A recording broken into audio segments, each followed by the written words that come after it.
Hey everybody, I'm David with Bolivar Live, and it's time with Insurance Talk. Once again, I'm here with Dan Priest and Priest Insurance, and today's going to be a little different show. For those of you that don't know Dan, one, we usually don't know what we're going to talk about until we get to wherever we're going to record. Today we're in the studio. But two, every year Dan takes a fishing trip, or his buddies come down here, and they take a week of fishing. Yep. And we were sitting here talking. We're going to get to boat insurance before this is all over with, but we were sitting here talking about funny things that we've seen. And I got to tell you this one. You're talking about the guy trying to get across the intercoastal in a storm.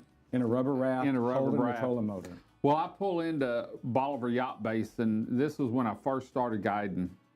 And I always told my customers, go grab you a cold drink while I clean your fish and watch the boat ramp. It's hilarious. And so I get done cleaning the fish, and I walk over and we're talking, and we see this lady back in a boat trailer down, and her husband's in the boat out, and he's waving her back and waving her this way, and just really, she was doing a fine job, but he was trying to direct her.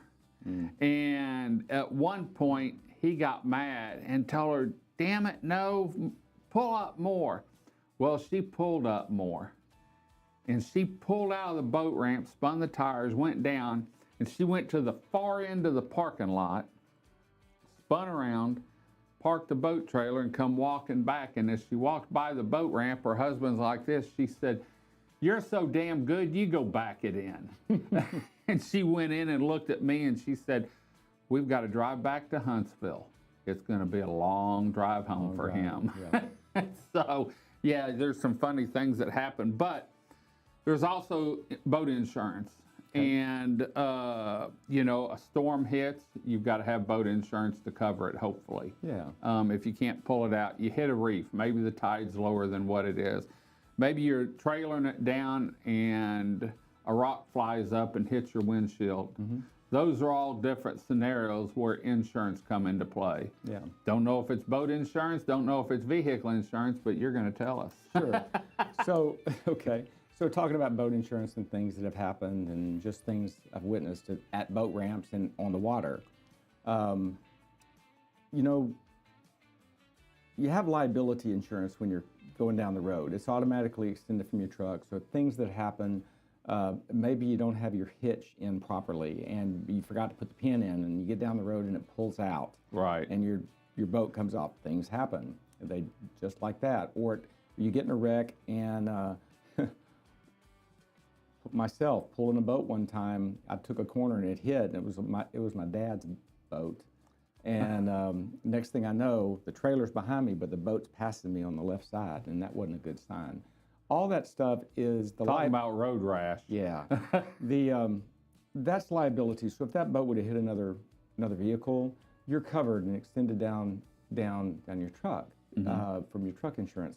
However, what's not covered is what happened to the hull.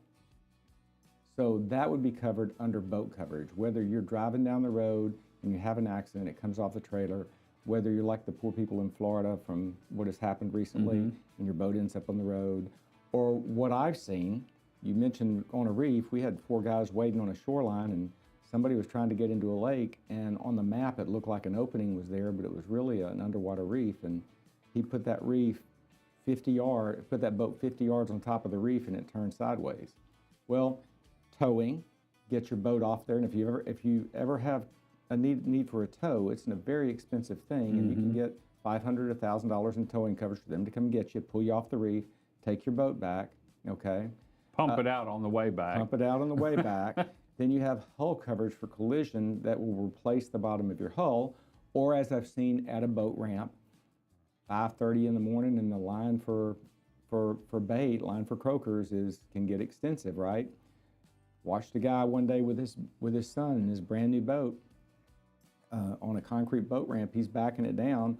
Well, it's a brand new boat ramp on rollers, and he's unhooked it, and it hit the start of the ramp, and the boat came off Before the water was before there. it got to the water, and it landed on the engine, and it just bounced 3 times all the way off that trailer.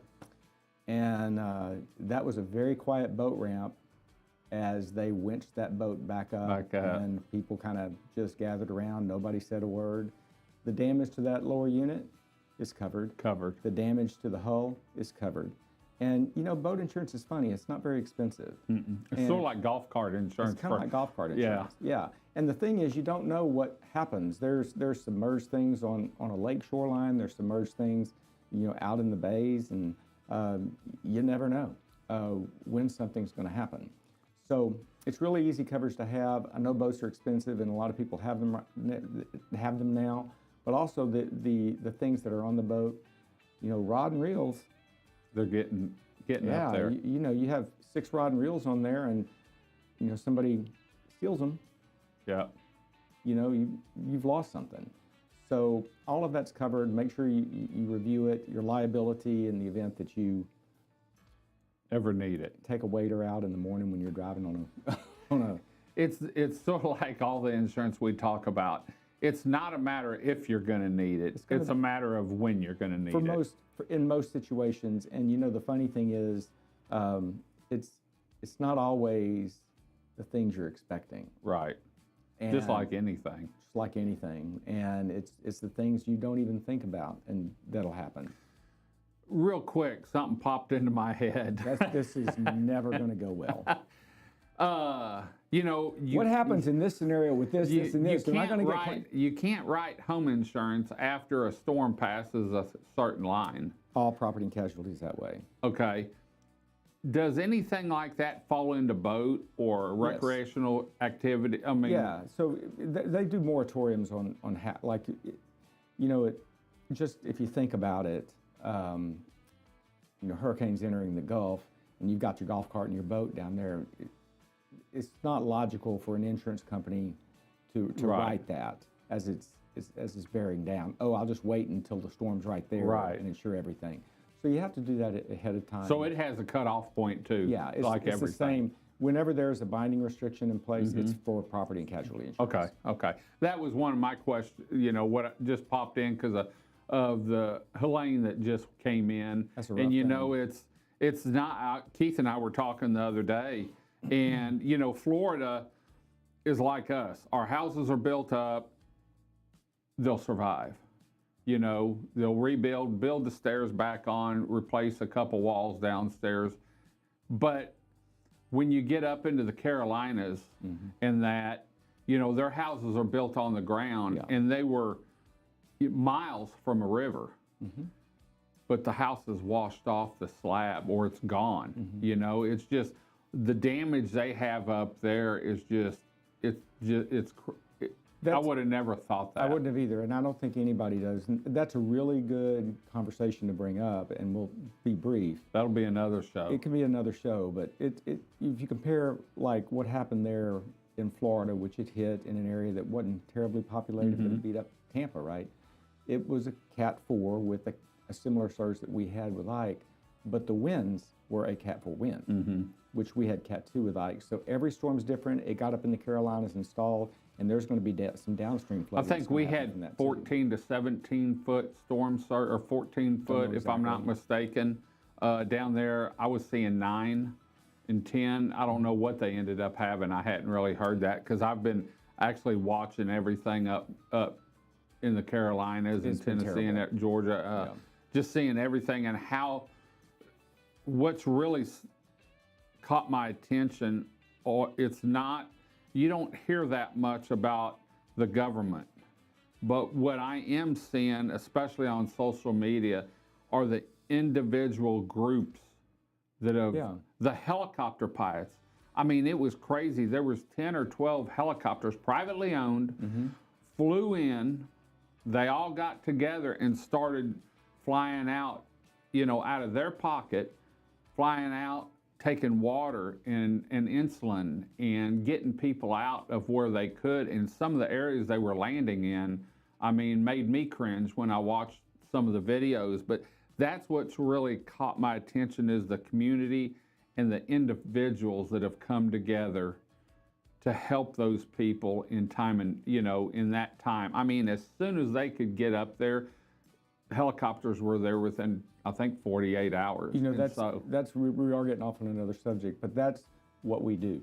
Yeah. That's what our country does, and that's what good people do. and we saw stuff like that down here during Ike, you know. And in the insurance industry, you've made comments that, you know, when you finish with your stuff, you've helped other people take care of stuff so that their customers are taken care of, or, you know, helping friends and stuff. And so, anyway, you know, Dan, you never know where our shows are going to go, but I can tell you they're interesting because.